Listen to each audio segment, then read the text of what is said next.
Buenas tardes, jóvenes. Me da mucho gusto de verlos. Espero que se encuentren muy bien y con las ganas de empezar el día de hoy de la mejor manera posible.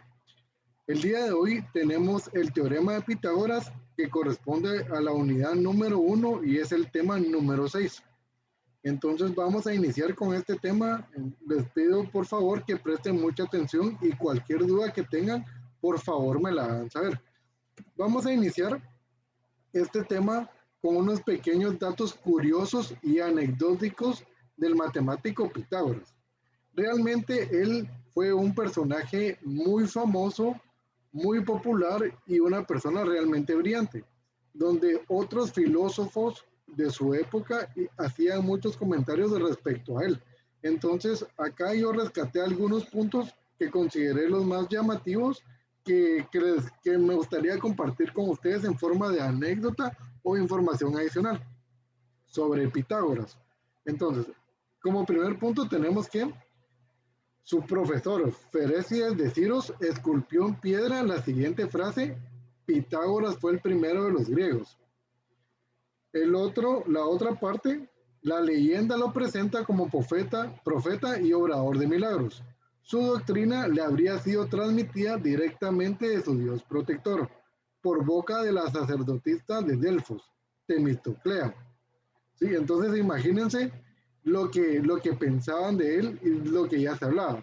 Otro dato curioso es que Apolonio de Titania escribió Vida de Pitágoras, en la cual lo representa como profeta, taumaturgo y santo. Estamos hablando de personas que eran igualmente inteligentes o tenían una destreza en las ciencias que se referían a Pitágoras como alguien excepcional, con dones únicos e inigualables. Y tenemos otro punto acá. Se cuenta que sobre el descubrimiento de los irracionales trataron de guardar silencio y que Hippasus lo reveló. Fue separado de la escuela y como consecuencia de la infidelidad a su maestro, atrajo la ira de Júpiter y murió al ser arrojado al mar. La triste muerte provocó un escándalo entre los matemáticos, dando lugar a que se terminase en sus bases toda la concepción pitagórica. Entonces, Hippasus era un alumno o un discípulo de Pitágoras, ¿sí? Luego, a Pitágoras también se le atribuye la invención de la palabra filósofo, el que ama la filosofía, y matemática, aquello que se aprende. Entonces, estas dos palabras se le atribuyeron a él, ¿sí? Entonces, son datos que muy pocas personas conocen, pero que resulta interesante conocer de un personaje tan importante para nosotros en la matemática y en la física, ¿sí? Muy bien, acá nosotros nos vamos a enfocar en el teorema de Pitágoras, que dice lo siguiente. En un triángulo rectángulo se verifica que la hipotenusa al cuadrado es igual a la suma de los cuadrados de los catetos, ¿sí? Ese es el fundamento principal del teorema de Pitágoras.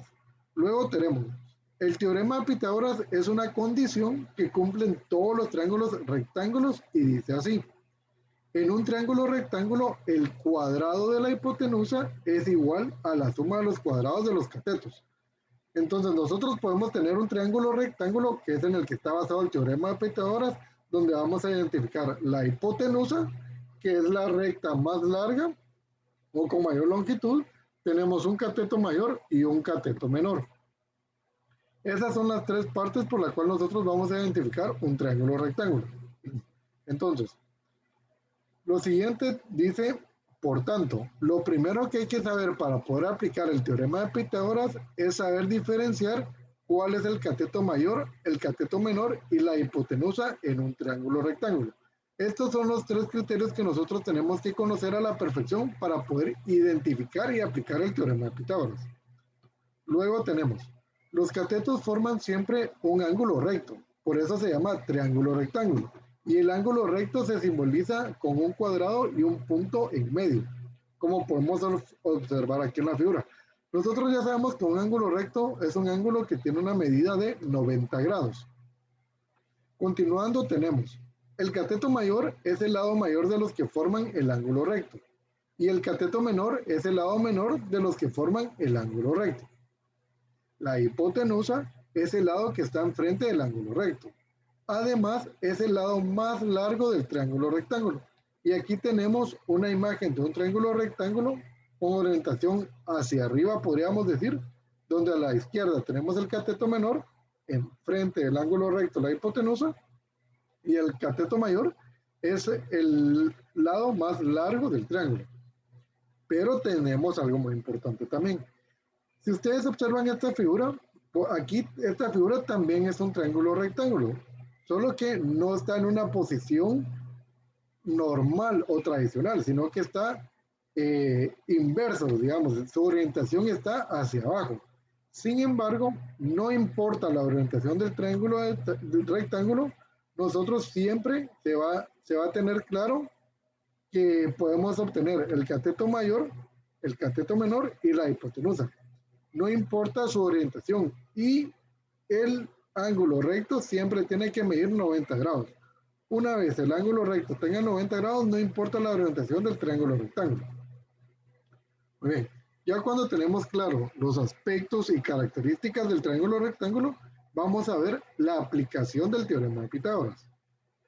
Y aquí tenemos una pregunta planteada que dice, ¿cuándo se utiliza el teorema de Pitágoras? El teorema de Pitágoras se aplica cuando en un triángulo rectángulo conocemos dos de sus lados y queremos calcular cuánto mide el tercero. ¿Sí? Entonces, cuando nosotros de los tres lados de un triángulo solo conocemos dos, el teorema de Pitágoras nos sirve para encontrar el valor del tercer lado del triángulo. En primer lugar, vamos a comprobar que efectivamente se cumple el teorema de Pitágoras en un triángulo rectángulo. Por ejemplo, tenemos el siguiente triángulo rectángulo, que aparece aquí en la imagen que tenemos acá. A la izquierda podemos observar que el cateto menor mide 3 centímetros, el cateto mayor 4 centímetros y la hipotenusa 5 centímetros. Entonces, partimos del teorema de Pitágoras que dice que h al cuadrado es igual a c mayúscula al cuadrado más c minúscula al cuadrado, donde h mayúscula significa hipotenusa, c mayúscula cateto mayor y c minúscula cateto menor. La hipotenusa, según este ejemplo, mide 5 centímetros. El cateto mayor mide 4 centímetros y el cateto menor 3 centímetros. Entonces, esta información que nos da la imagen la sustituimos en la ecuación del teorema de Pitágoras y nos quedaría lo siguiente. 5 al cuadrado es igual a 3 al cuadrado más 4 al cuadrado.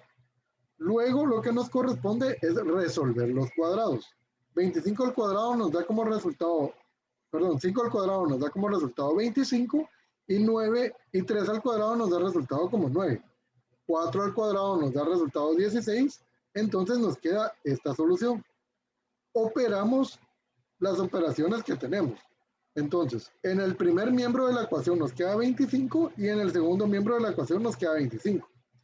El resultado es el mismo en ambos miembros de la ecuación, por lo que nosotros podemos decir que el teorema de Pitágoras se cumple, ¿sí? Porque se cumple, hay una igualdad entre la hipotenusa y los dos catetos. Muy bien. Acá tenemos un pequeño ejercicio en donde nos dice cómo calcular la hipotenusa conocidos los catetos. Entonces, ¿esto qué significa? Que en este ejemplo nosotros vamos a conocer la información o las medidas de los catetos, pero no vamos a conocer la información de la hipotenusa. Leamos lo que dice. Vamos a ver cómo calcular la hipotenusa de un triángulo rectángulo, cuando conocemos lo que mide el cateto mayor y el cateto menor. Por ejemplo, ¿cuánto mide la hipotenusa del siguiente triángulo rectángulo? Tenemos nuestro esquema del triángulo rectángulo, indicando cada uno de los valores de los lados, y al lado derecho vamos a ir paso a paso resolviendo este problema. De primero planteamos la ecuación del teorema de Pitágoras que dice que h al cuadrado es igual a c mayúscula al cuadrado más c minúscula al cuadrado.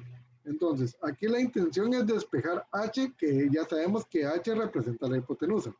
Entonces, despejamos h pasando el cuadrado como raíz cuadrada al segundo miembro.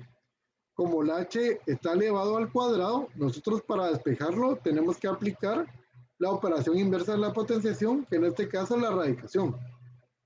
Y de esta forma es que nos queda h es igual a raíz cuadrada de c mayúscula al cuadrado más c minúscula al cuadrado. Cuando ya tenemos nosotros este planteamiento, lo que nos corresponde es sustituir los datos y operar. Entonces nos queda que h es igual a raíz cuadrada de 8 cuadrado más 6 cuadrado. Al operar me da que h es igual a raíz cuadrada de 64 más 36 y esto es igual a raíz cuadrada de 100.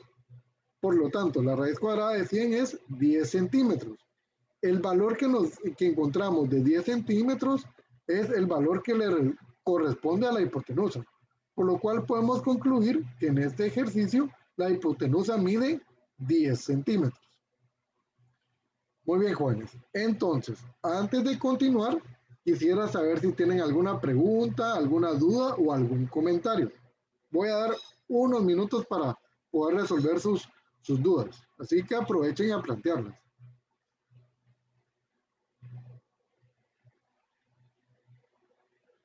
Muy bien, jóvenes. Entonces, ya que quedamos todos claros con los procedimientos, con los conceptos, con los símbolos, vamos a proceder a que ustedes resuelvan el siguiente ejercicio, ¿sí? Entonces, les voy a dar unos minutos para que ustedes los puedan resolver y como la clase ya está a punto de terminar, el día de mañana me lo tienen que presentar. Entonces, les deseo que tengan excelente tarde, jóvenes, y nos miramos el día de mañana.